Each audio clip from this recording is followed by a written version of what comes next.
Hey guys, good morning. ఇవాళ సోమవారం. So మాకు టెంపుల్ ఒకటి ఉంది. పూజా కార్యక్రమాలకి ఇవాళ అయితే బయలుదేరుతున్నాం, మదనపల్లె నుంచి చోడేపల్లి వరకు. సో శ్రీ కాశీ విశ్వేశ్వరాలయం. నా పేజ్ని ఫాలో అయ్యే వాళ్ళు అయితే చూస్తూనే ఉంటారు. సో ఫ్రీక్వెంట్గా అప్పుడప్పుడు నేను పెడుతూనే ఉంటాను, గ్యాప్ దొరికినప్పుడల్లా. సో ఇవాళ అభిషేక కార్యక్రమాలు ఉన్నాయి స్వామివారికి. సో దానికోసం మేము వెళ్తున్నాం బయలుదేరి. సో స్మాల్ ఒక 5 minutes లాంగ్ వీడియో అయితే అభిషేకానికి సంబంధించింది నేను పెడతాను. పూజా విధానం, రోజు మేము ఎలా పూజించుకుంటామో, అలాగే టెంపుల్లో జరిగే వాతావరణం ఏంటి, దాని పరిస్థితి ఏంటి, ఒకసారి క్లారిటీగా ఎక్స్ప్లెయిన్ చేసే ప్రయత్నం అయితే నేను చేస్తాను. మా సతీమణి పూజా వస్తువులు క్లీన్ చేయడంలో మునిగిపోయింది. ప్రతి సోమ శుక్రవారాల్లో పంచామృత అభిషేకం జరుగుతుంది. నార్మల్ డేస్లో కూడా జరుగుతుంది. బట్ కాకపోతే అభిషేకం, రుద్రాభిషేకం, అలా అభిషేకాల్లో చాలా రకాలు ఉంటాయి కదా, అట్లా ఒక్కొక్క రోజు ఒక్కొక్కటి చేస్తూ ఉంటారనమాట. సో పాయింట్ ఏంటంటే, టెంపుల్ చాలా మంది కట్టించాలి అనే ఆలోచనతో మన హిందువుల్లో ఉంటారు. వాళ్ళకి ఈ వీడియో చూస్తే కొద్దిగా క్లారిటీ వస్తుంది అని చెప్పేసి నేను అనుకుంటున్నాను. ఎందుకంటే యూట్యూబ్లో కానీ ఎక్కడ కానీ బయట ఇలాంటి విషయాల గురించి నాకు తెలిసి డిస్కషన్ చేయలేదనుకుంటాను. ఇంతవరకు చేయలేదు. కాబట్టి నేను అలాంటి విషయాల గురించి కూడా కొంచెం డిస్కషన్ చేద్దామని అనుకుంటున్నాను. ఎందుకంటే ఇట్లాంటివి బయట ఎవరు చెప్పరు. అందువల్లనే నేను ఈ వీడియో పోస్ట్ చేస్తున్నాను.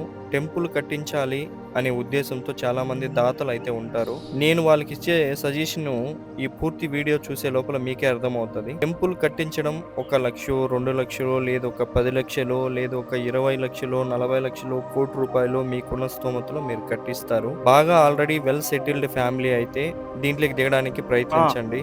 కొంచెం మిడిల్ క్లాస్, లో క్లాస్ ఫ్యామిలీస్ అయితే టెంపుల్ కట్టించడానికి ఇట్లాంటి వాటికి దిగకపోవడమే బెటర్. ఎందుకంటే నేను ఎందుకు చెప్తున్నాను అంటే, దాని లోపల టెంపుల్ కట్టించేసిన తర్వాత జరిగే ఎక్స్పెన్సెస్ చాలా ఎక్కువ ఉంటాయి. టెంపుల్ కట్టిస్తే సరిపోదు కదా, అందులో దేవుడికి సంబంధించి పూజా కార్యక్రమాలు నిత్యం జరుగుతూ ఉండాలి. అలాగే పూలకి ఎంత లేదన్నా కూడా పూలకు ఒక అమౌంట్ అనేది సపరేట్ ఉంటుంది, పూజారికి ఒక అమౌంట్ అనేది సపరేట్ ఉంటుంది. అలాగే పూజా వస్తువులు, ఇది కాకుండా ఫెస్టివల్ టైంలో ఆ టెంపుల్ దగ్గరికి చాలా మంది భక్తులు వస్తూ ఉంటారు. వాళ్ళకి అన్నదాన కార్యక్రమాలు ఉంటాయి. అలాగే నిత్యం డైలీ రొటీన్ లైఫ్ లో పూలు, ఫ్లవర్స్, కుంకుమ, పసుపు, ఇట్లా ఎక్స్పెన్సెస్ వగేరా చాలా ఉంటాయి. వీటన్నిటిని భరించుకోగలిగే శక్తి ఉండాలి. ఇవన్నీ నేను చేసుకోగలుగుతాను ఆఫ్టర్ టెంపుల్ కట్టిన తర్వాత కూడా అనుకునేటట్లుంటేనే దిగండి. లేదు అనుకున్నట్లయితే నా బెస్ట్ సజెషన్ ఏంటి అంటే, మీరు ఇలా ఉంది, సో ఇది కష్టం అవుతుందేమో అనే ఆలోచనతో మీకుంటే, మీరు ఎవరన్నా టెంపుల్ కట్టించే దాతలకి మీకు వీలున్నంత మీరు డొనేట్ చేయడం బెటర్. ఎందుకంటే మీరు కట్టించి ఎక్స్పెన్సెస్ ఇది కంటిన్యూగా మోయలేని పరిస్థితుల్లో మీరు లేనప్పుడు ఇలా కూడా చేయొచ్చు. సో అదే పుణ్యం మీకు కూడా దక్కుతుంది. చాలా గుళ్ళు కట్టించారు కానీ అందులో పూజా కార్యక్రమాలు జరగట్లేదు. కట్టించి ప్రయోజనం ఏంటి చెప్పండి? సో అందువల్ల నేను ఇచ్చే బెస్ట్ సజెషన్ ఏంటంటే, ఇలాంటి ఎక్స్పెన్సెస్ చాలా ఉంటాయి. గుడి కట్టిన తర్వాత పూజారికి డబ్బులు ఇవ్వాలి, పూలు చూసుకోవాలి, గుళ్ళో సంబంధించిన వస్తువులు చూసుకోవాలి, అలాగే స్వామివారికి వస్త్రాలు చూసుకోవాలి, చాలా ఉంటాయండి.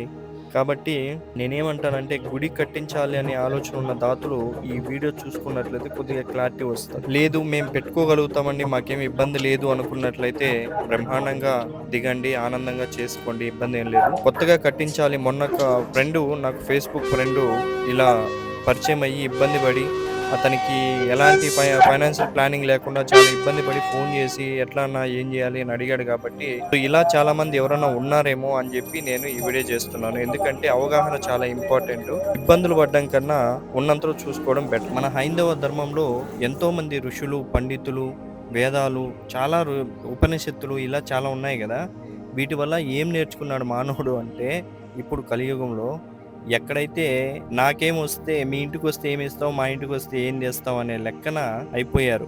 మంచికి ఎక్కడా సపోర్ట్ చేయరు. ఊరికే చేసి కూడా చెడ్డ పేరు వస్తుంది. ఎవరైతే మంచి చేయాలని పోతారో వాళ్ళకే చెడ్డ పేరు వస్తుంది అనమాట. కాబట్టి ఇట్లాంటి వాటిల్లో కూడా మీరు అన్ని విధాలుగా ఆలోచించుకొని, ఒకవేళ మీకు దయచేసి ఉంటే దైవ నిర్ణయం అది చేసుకోండి, ఇబ్బంది ఏం లేదు. అన్నదాన కార్యక్రమం చూస్తున్నారు కదా వీడియోలో, ఇలా ప్రతి ఒక్కటి ఫెస్టివల్ టైంలో అన్నదాన కార్యక్రమాలు ఉంటాయి. అలాగే ఫెస్టివల్ టైంలో మనకి ఎక్కువ ఎక్స్పెన్సెస్ జరిగే అవకాశాలు ఎక్కువ ఉంటాయి. ప్రతి వారము, ప్రతి నెల ఇలాగే జరుగుతూ ఉంటుంది మా గుడిలో. ఏదైతే ఇవాళ వీడియోలో చూపించానో పూజా కార్యక్రమాలు అలా ఉంటాయి.